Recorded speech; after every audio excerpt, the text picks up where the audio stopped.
Isang magandang araw po muli sa inyong lahat, mga minamahal kong mga kapatid sa Panginoon. Ito po ang inyong lingkod, si Pastor Ruel Camia po, mula po dito sa Winnipeg, Manitoba, Canada. Para po sa ating pag-aaral ng salita ng Diyos ngayon pong umaga, welcome po sa Tinig ng Pag-asa.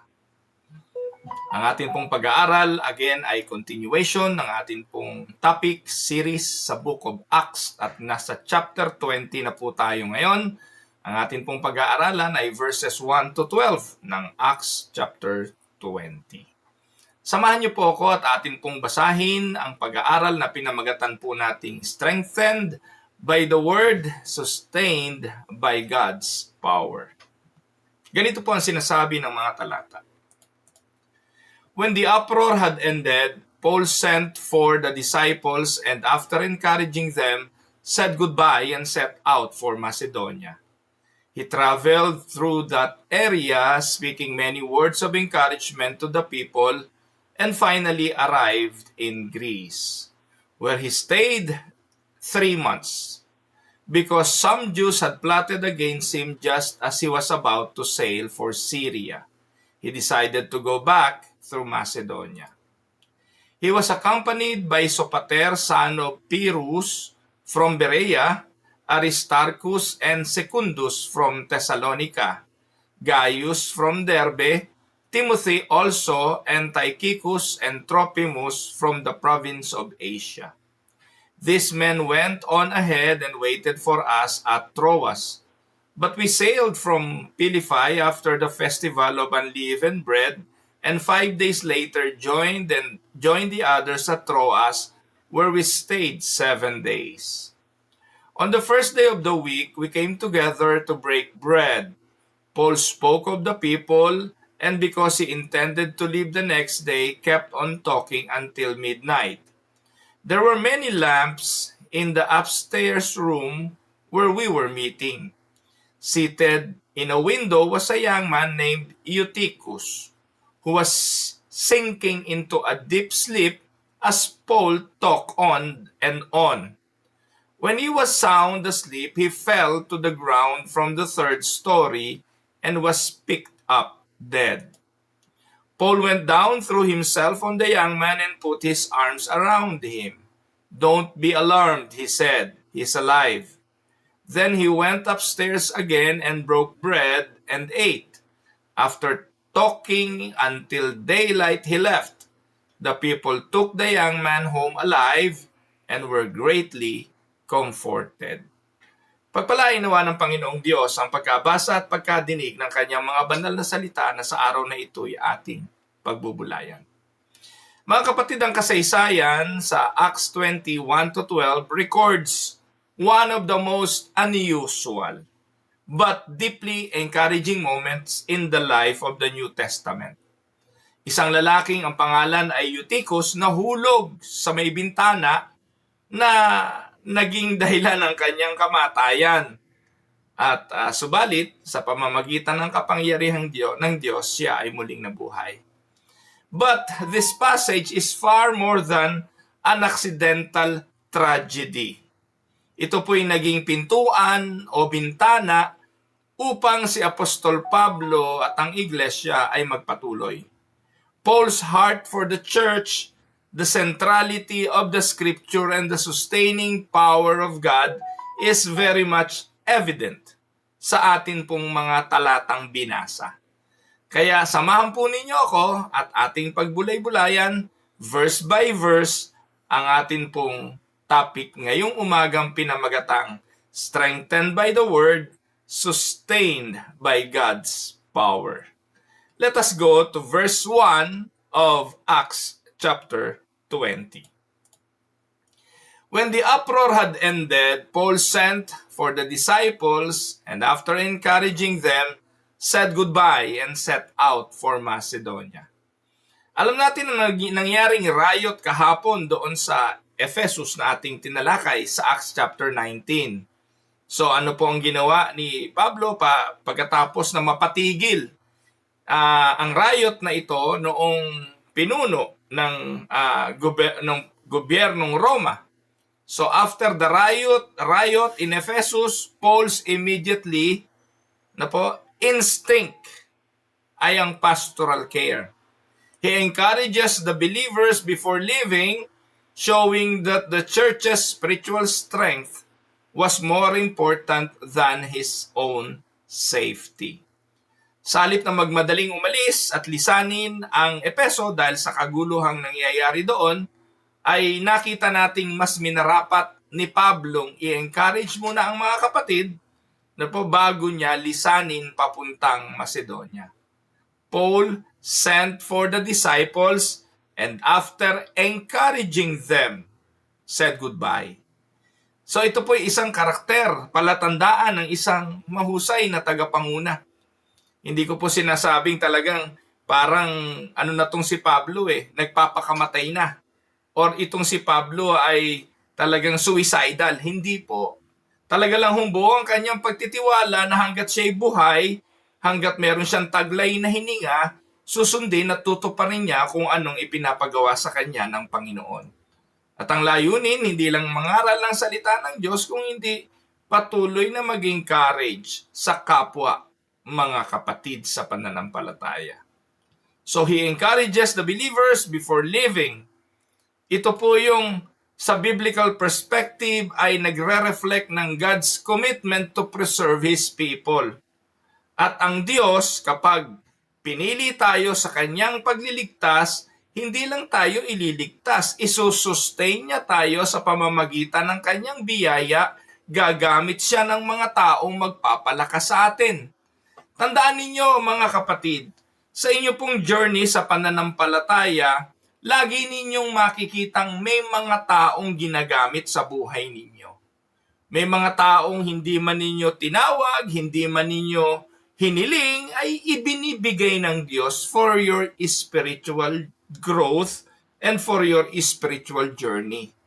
Para sa mga taga-Epeso, dito po makikita nating si Pablo ay ginamit ng ating Panginoong Diyos.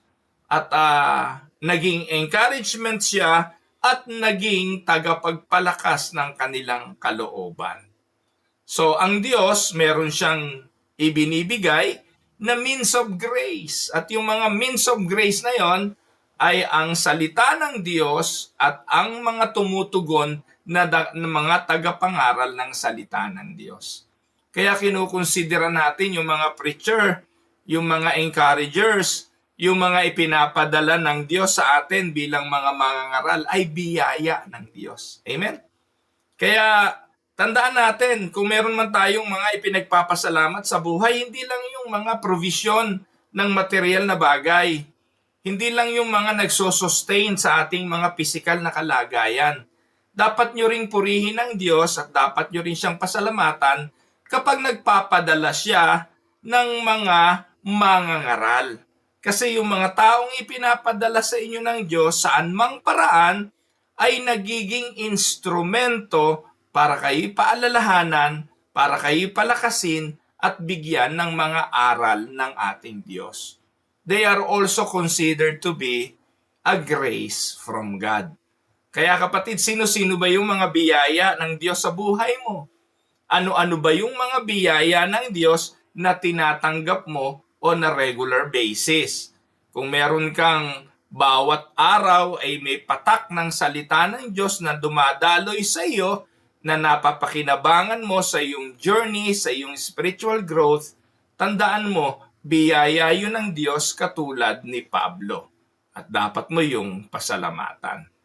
Kaya bilang application, the true spiritual leaders always make sure the flock is strengthened in the faith before they move on. Nakita natin yung paraan ni Pablo, hindi po siya nangaral lang tapos iniwanan na. Hindi po siya nangaral, pagkatapos nangaral, sasabihin niya, bahala na kayo sa buhay niyo. Hindi. Talagang si Pablo, matapos niyang pangaralan ang mga tao at nanampalataya sa Panginoon bago niya iniwan ang mga ito, bagamat may threat ang kanyang buhay, ay pinalakas niya ang mga ito at in-encourage. Tingnan natin ang verse 2. He traveled through that area, speaking many words of encouragement to the people, and finally arrived in Greece. So ano pong mababasa natin? Nagbiyahe na po si Pablo saan? Sa Macedonia, at pinalakas niya ang mga simbahan na kanya nang na-establish doon. No, kung kayo po'y sumusubaybay talaga sa Tinig ng Pag-asa, alam ninyo na nanggaling siya ng Macedonia, nakapangaral siya doon, nakapag-establish siya ng church. At sa kanyang paglisan sa Efeso, binalikan niya ang mga kapatiran sa Macedonia at kanya itong pinalakas. At tingnan natin mga kapatid yung focus ng ministry ni Apostle Paul. The focus of the Apostle Paul's ministry ay building up people, not merely evangelism. Binanggit ko na to kanina at ang pruweba po ay yung verse 2. Hindi lang po siya nag-evangelize at umaalis, kundi nandun po sa aspeto ng pagpapalakas sa mga kapatid na na-evangelize. Yung word na encouragement na ating nabasa dyan sa Greek ay paralexi o paraklesis, also means exhortation. Paraklesis means exhortation, encourage, to give comfort, and also to challenge. So yun po yung ibig sabihin ng Greek word na paraklesis. In-encourage niya at binigyan ng comfort ang mga kapatiran sa Macedonia. Bilang application, healthy churches need continuous teaching, need continuous exhortation, comfort, and not just occasional visits.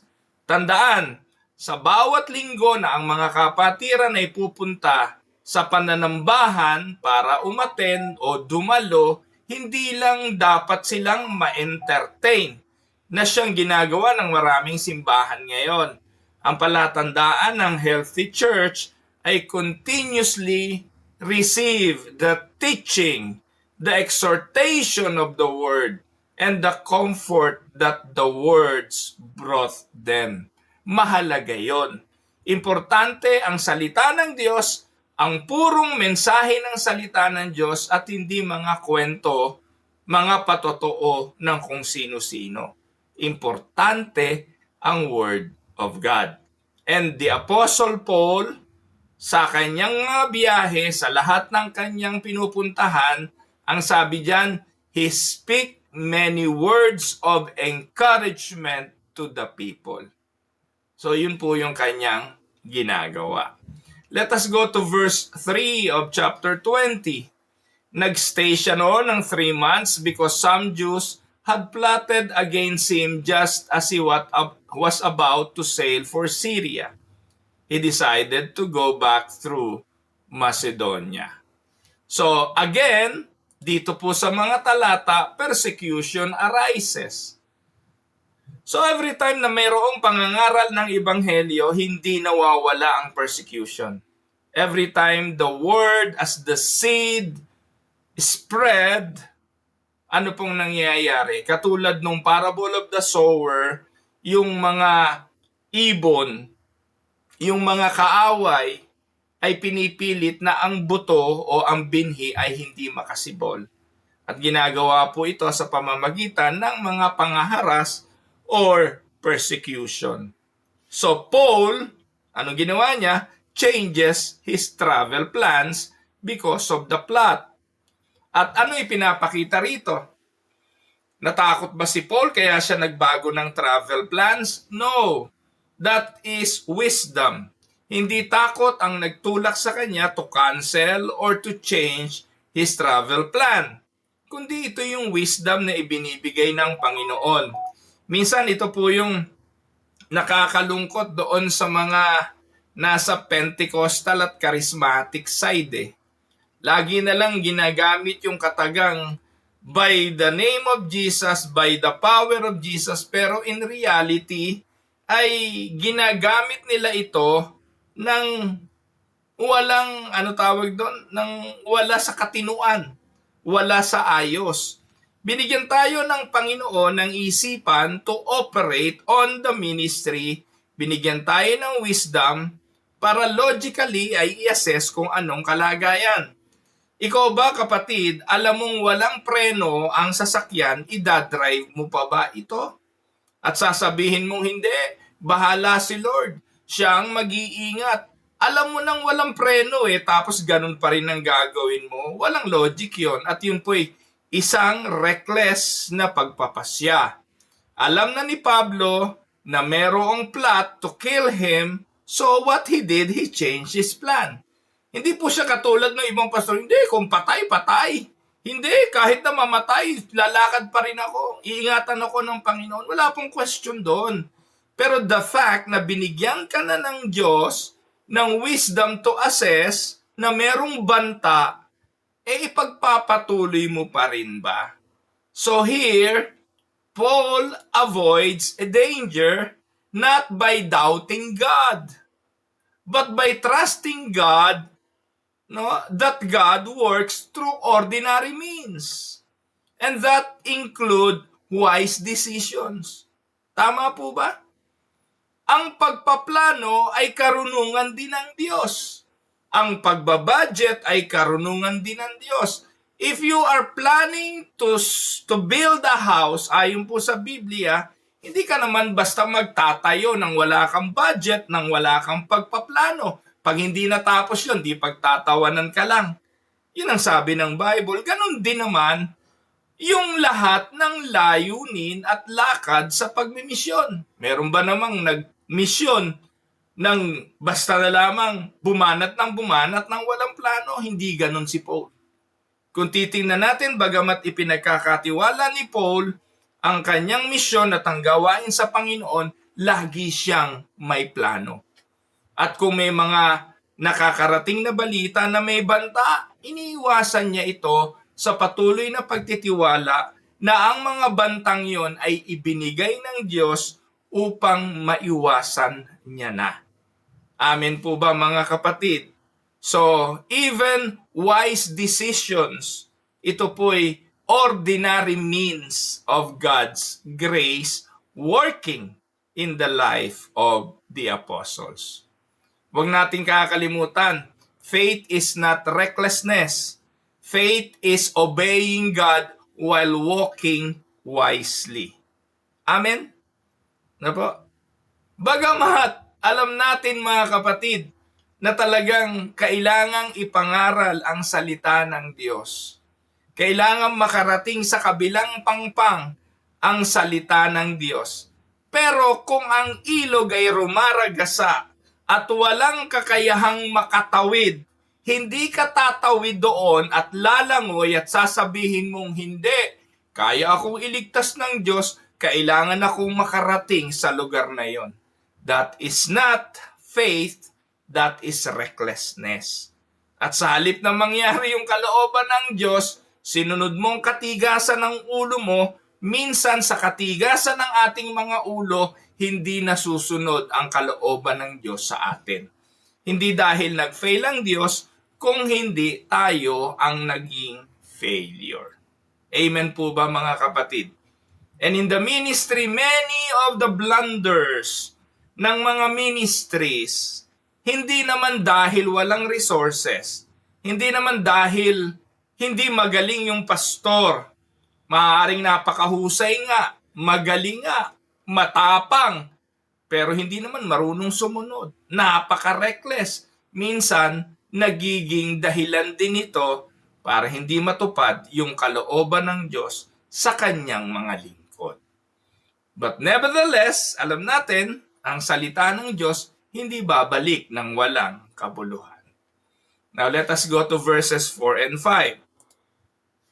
He was accompanied by Sopater, son of Pyrrhus, and from Berea, Aristarchus and Secundus from Thessalonica, Gaius from Derbe, Timothy also, and Tychicus and Trophimus from the province of Asia. These men went on ahead and waited for us at Troas. So dito makikita natin, sa biyahe na ginagawa at nangyayari, ang writer na si Lucas kasama na. No, ang sabi diyan, they waited for us at Troas. Andun na uli yung word na us, meaning sa biyaheng ito, si Luke ay kasama uli.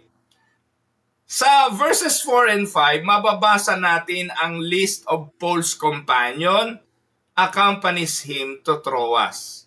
So, itong mga taong ito, saan nanggaling?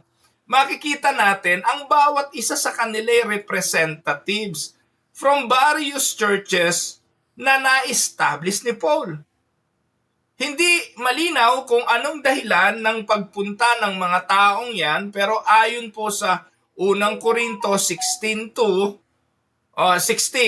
at 2 Corinthians 8 to 9, yan po yung mga talata kung gusto niyo basahin, mababasa niyo dyan ang more or less ay summary ng biyaheng ito sa verses 4 and 5 ng chapter 20. Kung saan, itong mga taong ito likely ay nag-deliver ng offering sa Jerusalem. Ano po? Na ang pinakikita nito una, accountability. Hindi lang po accountability, unity among churches. At pangatlo, shared mission. Tandaan natin mga kapatid, ang gawain ng Panginoon ay hindi gawain lang ni Pablo. Ang establishment of these churches ay hindi lang sa karunungan at kausayan ni Pablo. Kung hindi ito ay work of many men. Never a one-man show. It is a shared mission. Ang term na ginamit ay she or he was accompanied. So yung ginawa ni Pablo, ang misyon ni Pablo lagi ay accompanied by somebody, by someone. And do not forget that the missionary journey started with Paul, Barnabas, and John Mark. Second missionary, it is now between John Mark and Barnabas, Paul and Silas. And then Paul and Silas, nagkaroon ng Timothy, nagkaroon din ng Luke, no? At dumami pa ng dumami. Nagkaroon ng Aquila, ng Priscilla, nagkaroon ng Apollos, and then dito, yung mga churches na na-establish ay nagkaroon na ng mga Pyrrhus, Sopater, Aristarchus, Secundus, Gaius, Timothy, Tychicus, Trophimus from different part of the provinces of Asia and different churches. Kaya mga kapatid, ang gawain ng paglilingkod hindi one-man show.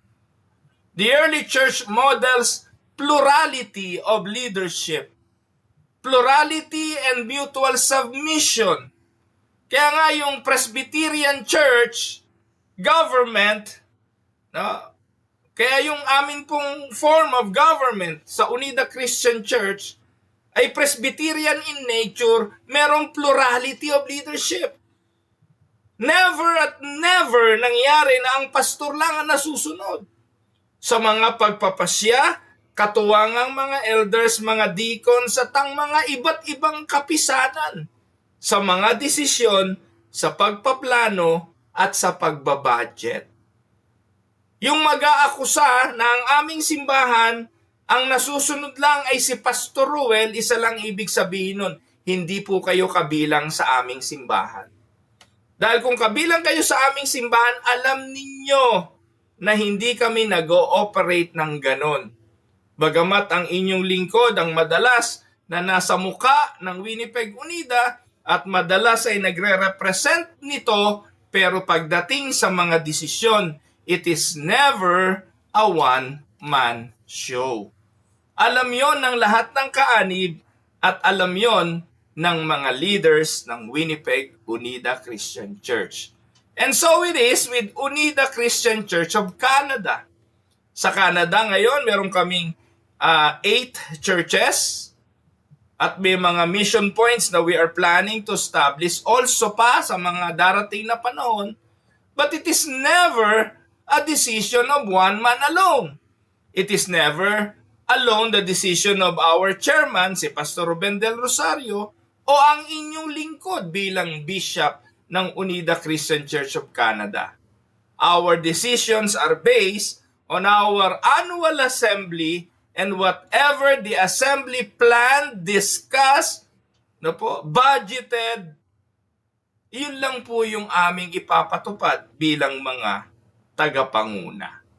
Katulad po ng ginawa ni Pablo, he was accompanied by fellow leaders at itong mga to ay may accountability at merong isang layunin sa pagmimisyon. Amen? Now let us go to verse 6. But we sailed from Philippi after the festival of the unleavened bread, and 5 days later joined the others at Troas, where we stayed 7 days.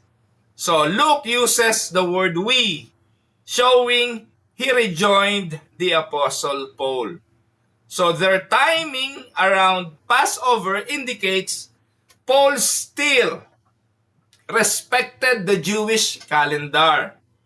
Not for salvation and not because that is part of how to be saved, but for gospel sensitivity. Kasi ang kanilang misyon at ang kanilang pangangaral ay para sa mga Hudyo muna and then sa mga Gentiles. So, sinusunod po rin nila. We sailed from Philippi after the festival of the unleavened bread.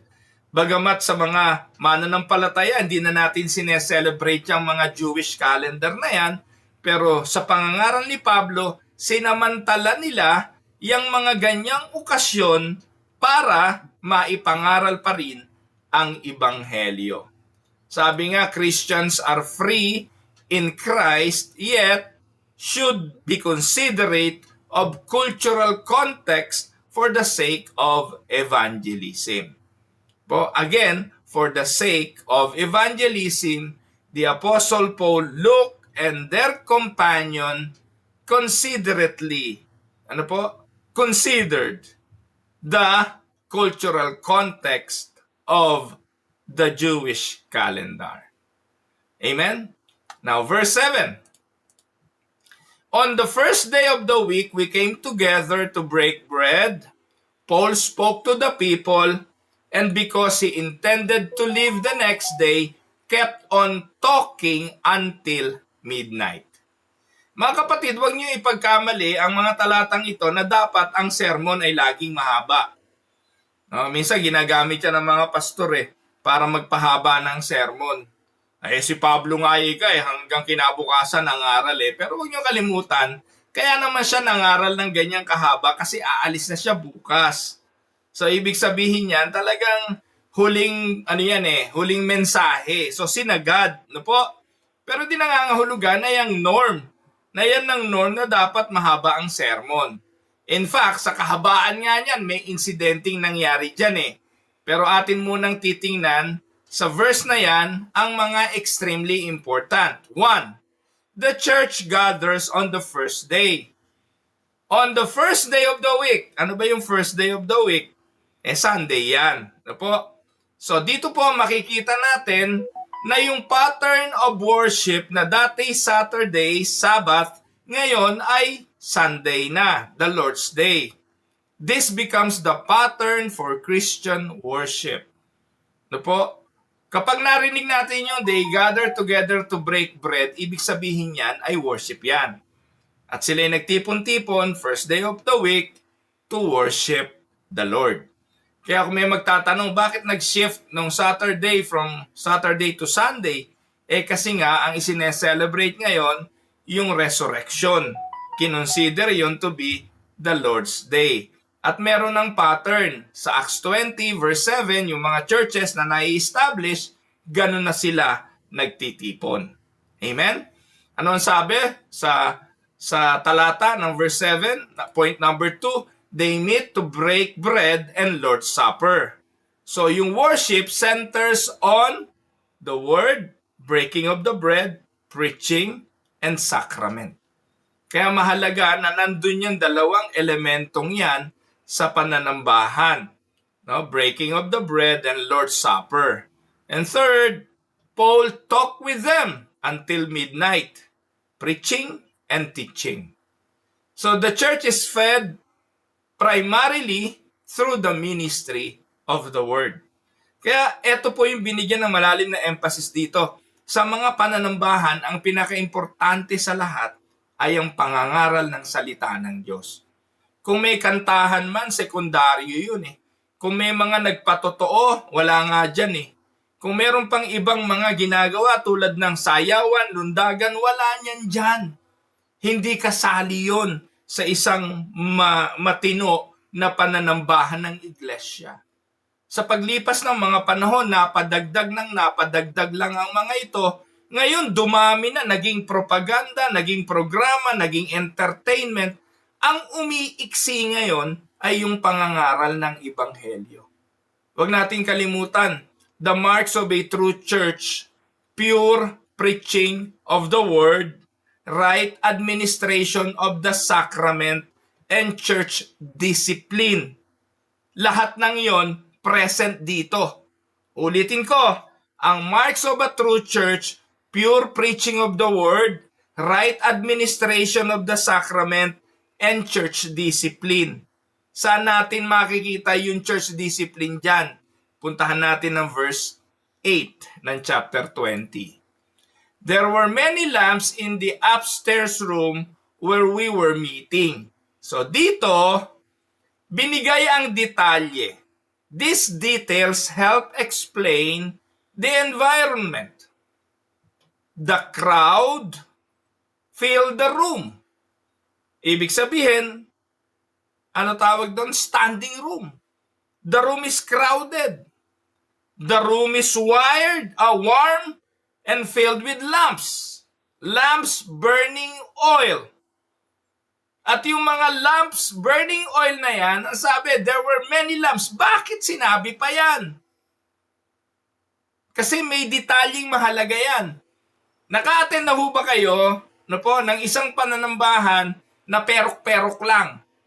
O yung bahay ninyo ay perok-perok. Alam niyo ba yung perok-perok? Yun po yung mga lampara na oil. Nung araw nga, crudo pa yung ginagamit namin o gasolina. Nakalagay sa bote, merong lampara, yun ang sinisindihan. Imagine ninyo, kung gaano karaming usok ang nilikha nun, gaano karaming oil or yung burning oil, ang naging cause nito ay madaling antukin ng mga tao. At dito mga kapatid, the scripture gives realistic human details. Tandaan, the church is not a cold institution. It is a family gathered despite discomfort. Bagamat siksikan, bagamat madaming tao, hindi maaliwalas katulad ng mga lugar ng pagsamba ngayon. Ngayon kasi ang pananambahan, talaga naman gaganda ng upuan ang lalambot. Ang ganda ng mga ilaw, controlled temperature. Minsan nga, kasarap-sarap ng umupo, ayaw pang puntahan Pero yung pananambahan na makikita natin dito, lampara lang ang gamit. Na ang pananambahang meron sila, kung sa panahon natin, hindi conducive sa worship. In fact, may mga taong nakaupo hindi sa magandang upuan. Ito mababasa natin sa verse 9. Seated in a window was a young man named Eutychus, who was sinking into a deep sleep. Sino ba naman nang hindi aantukin? Haba ng sermon. Kahit gaano kahaba ang sermon, ikaw ay nasa taas, lahat ng usok pataas. Lahat ng oil na naburn, pataas. Ikaw makasinghot nun, di ka ba antukin? I'm just being realistic here. Inilalarawan ko lang sa inyo kung ano yung senaryo. So, hindi po mga kapatid, para akusahan ng isang tao ng pagtulog sa gitna ng sermon. Siguro mga kapatid, kakampi ko na si Eutychus dito kasi imagine ninyong haba ng sermon hanggang hating gabi Kung kailan nagsimula, hindi naman malinaw. Baka nagsimula yan ng maliwanag pa kasi naghapunan pa sila So sa haba ng sermon, ikaw man at kung ganong maraming lampara na nagsindi, Pag hindi ka inantok, ewan ko lang. Pero si Eutychus ang nabanggit dito kasi siya yung nasa itaas, sa tabi ng bintana. At yung bintana, kapag may umusok, dun lalabas yung usok. Yung mga sinindihang lampara dun lalabas sa may bintana. Di siya nakasinghot lahat nun. Just my thoughts, my idea. So ano nangyari? When he was sound asleep, he fell to the ground from the third story and was picked up dead. Mga kapatid, the meeting was long or is long not because Paul is careless, but because the church won't see him again. Ulitin ko, hindi naman norm na ganong kahaba ang pananambahan na magsisimula ng maliwanag pa hanggang madaling araw, hanggang kinabukasan. Hindi. Ano po? Alam niyo po ba ibig sabihin ng pangalang Eutychus? Yung pangalang Eutychus, ang ibig sabihin niyan fortunate, mapalad. Kaya kung papangalanan niyo anak niyo ng Eutychus, magandang pangalan yan kasi mapalad, fortunate. Pero kung i-associate yung Eutychus kay Eutychus na nahulog sa third floor at patay nung bumagsak, hindi fortunate. Because he fell and dies. So, si Lucas mismo, doktor, na siyang pinakamahaba yung kanyang epistle o yung kanyang pagkakasulat tungkol sa kamatayan ng Panginoon doon sa krus, ang nag-confirm na si Jesus ay namatay, ang siya ring nag-confirm sa oras na ito na si Eutychus fell to the ground from the third floor and was picked up dead. Luke, as a physician, affirms clearly he was dead. So, ano pong ating makikita dito mga kapatid? Ipinakikita ng mga kasaysayang ito, even in worship, human weakness is real. Maging sa gitna ng pagsamba, ang mga alagad nga sa hardin ng Getsemani, kasama ang Panginoong Jesucristo sa gitna ng pananalangin, mga nakatulog Hindi lang once, kundi maraming pagkakataon tuwing babalikan sila ng Panginoon, sila'y tulog, ang sabi ng Panginoon sa kanila, ano ba naman kayo? Hindi ba man lang kayo makasama sa akin sa pananalangin kahit isang oras? At doon sinabi ng Panginoon ang isang katotohanan. The spirit is willing, but the flesh is weak.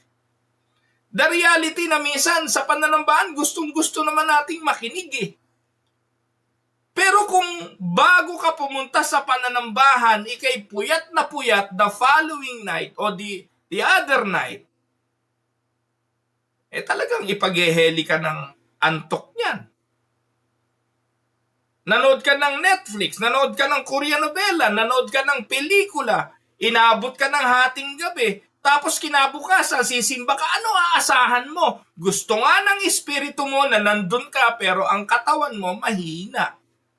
Dadalahin ka nun sa antok. Baka nga mahulog ka o matumba ka, ngumud-ngud ka sa floor. Buti na lang sana kung ang pastor mo, kagaya ni Pablo, kayang bumuhay ng patay, mapalad ka. Kung hindi, di 911 ka. Sa gitna ng pananambahan, tinawag ang ambulansya dahil ikaw ay nag-collapse sa antok. So here we can see, even in the midst of worship, human weakness is real. But God is patient, even in our frailty. The church is filled with imperfect but beloved people. Amen? So anong nangyari? Verse 10. Tingnan natin ang nangyari. Paul went down, threw himself on the young man, and put his arms around him. Don't be alarmed, he said. He's alive.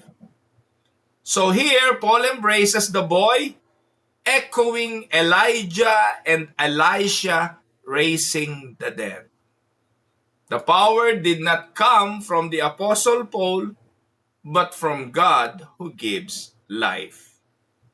And this is a picture of resurrection hope. Christ, the great prophet, raises the dead spiritually and also physically. Amen. Huwag niyo pong kakalimutan, miracles are signs confirming apostolic authority, and it also confirms the message of the Scripture. The miracle point to Christ's power, not the apostles' greatness. Can we say amen? Ang himalang nangyari dito ay tanda lamang, confirming the apostolic authority. Yan. Verse 21 or verse 11. Then he went upstairs again and broke bread and ate after talking until daylight. Then he left. After the miracle, they go back to worship. Word and fellowship continue until daybreak. And their hunger for truth is remarkable. Tandaan mga kapatid, even after exhaustion and trauma, they knew the priority is the Word of God. Because the Word of God is life. Amen? So, bilang application, huwag niyong kakalimutan, when the Word is central, worship is not a burden, but a blessing. Bagamat pagod, bagamat mahina, bagamat may mga pagkukulang, kapag ang pagsamba, ang buhay, ay nakasentro sa salita ng Diyos, ang pagsamba ay hindi boredom. Ang pagsamba ay hindi boredom, hindi burden, kundi ito ay blessing. Kaya minsan, nagtataka ako kahit minus 50 degrees centigrade. Kahit naubod ng lamig dito sa Manitoba, kapag araw ng linggo, suot ang 4 na patong ng damit. Magbibiyahe, pupunta sa simbahan. Dadalo sa pananambahan. Kahit na ubod ng hirap ang magbiyahe sa panahon ng winter. Because for the believers, they believe that the Word is central to their lives. And when the Word is central, worship is a blessing. It is not considered to be a burden. Amen? Now, verse 12. The people took the young man home alive and were greatly comforted. The church experienced great comfort, not merely because Eutychus lived, but because Christ's power was displayed. God strengthened their faith at a moment when they needed it. Iiwanan sila ni Pablo. Ito yung huling mensahe na kanyang iniwan sa kanila. Kung ano yung mga iminensahe ni Pablo sa napakahabang oras, palagay ko po ay lalong nagtumibay sa kanilang mga puso kasi sinelyuhan ito ng isang himala. Na ang himalang ito, confirming that the Apostle Paul is truly one of the disciples of God. They saw the miracle firsthand that God was with Paul. At ito'y nagpalakas ng kanilang pananampalataya sa panahong kailangan nila. Amen? Narito ang ilang sermon main points na gusto kong pagtuunan ninyo ng pansin. 1. God strengthens His church through the ministry of the Word. Mababasa natin yan sa verses 1 to 7. Paul's priority is teaching, encouraging, and building up believers because true worship centers on Scripture. Amen? 2. God shows His power in human weakness. Verses 8 to 10. The church is full of weakness, fatigue, imperfection, limitations, but God works powerfully through frail people. Hindi pa naman tapos ang Diyos sa bawat isa sa atin. Amen po ba? Wala namang perpektong simbahan. Lahat ay may kahinaan. Ako po, I'll be honest with you, hindi sa lahat ng pagkakataon, pupunta ako sa simbahan in good health. May mga pagkakataon na pumupunta ako sa simbahan under the weather. Masama ang pakiramdam. There was a time na recently lang, hindi ko makalimutan, dahil masakit ang aking ulo, ako'y inuubo at may sipon bago ako umalis, uminom ako ng 3 kutsara ng cup syrup. Di po kayo maniwala, pagdating ko sa simbahan, para akong nakalutang sa alapa. That is one of my biggest blunder in the ministry. Nagmensahe ako nang hindi ko alam kung anong mga pinagsasabi ko kasi high ako sa cup syrup. May mga kahinaan tayo, may pagkapagod, may mga imperfections, at may limitations. Pero salamat ang Diyos, pasensyoso sa bawat isa sa atin at patuloy na nagkakaloob ng lakas sa ating mga kahinaan. Yun ang binabanggit sa pangatlong punto. God sustains His people through fellowship and worship. Even after trials, the believers gather again to break bread and hear the word. So worship becomes their healing. May nalaglag, namatay, tapos nabuhay, kung tutusin, uwian na yun, hindi ba? Pwede na tayong mag-uwian, pero hindi. Umakyat uli si Pablo, ipinagpatuloy uli ang sermon hanggang umaga. So the worship is really centered on the Word of God. Now, for some reflection questions, tanong number 1, am I prioritizing the ministry of the Word in my life and my family? Do I hunger for God's Word as the early church did? May pagkagutom ba tayo sa salita ng Diyos katulad ng pagkagutom ng mga kapatiran ng early century? Am I patient with the weakness of others in the church? Do I see the church as a family of imperfect people held by God's grace? Or minsan napipikon na tayo, nawawalan na tayo ng pasensya sa ating mga kapatid. Pangatlo, do I trust God's power when situations look hopeless? Like Eutychus, do I believe that God can bring life out of death? Pangapat, is my participation in worship marked by joy and eagerness? Do I treat the Lord's Day as God's gift of rest, and God's gift of spiritual renewal? Mga kapatid, sagutin po ninyo ang mga katanungan yan sa inyong personal na pagbubulay at sa mga Bible studies or small group na inyong dinadaluhan. Tayo po ay manalangin. Father in heaven, thank you for your word that strengthens, your words that grant comforts and guides us. Thank you for showing us in the book of Acts chapter 20 that you, O Lord, sustain your church through preaching, fellowship, and the power of our Lord Jesus Christ. Help us, O Lord, to love your word, to long for your presence, and to walk wisely as your people. Teach us, O Lord, to trust you in our weakness and remind us daily that the same power that raised Christ from the dead still works in us who believe. Lord, build your church, strengthen our faith, and make us a people who treasure your grace above all else. Maraming salamat. Sinasauli po namin ang lahat ng papuri sa dakila mong pangalan, sa pangalan ng aming Panginoong Hesus. Amen and amen.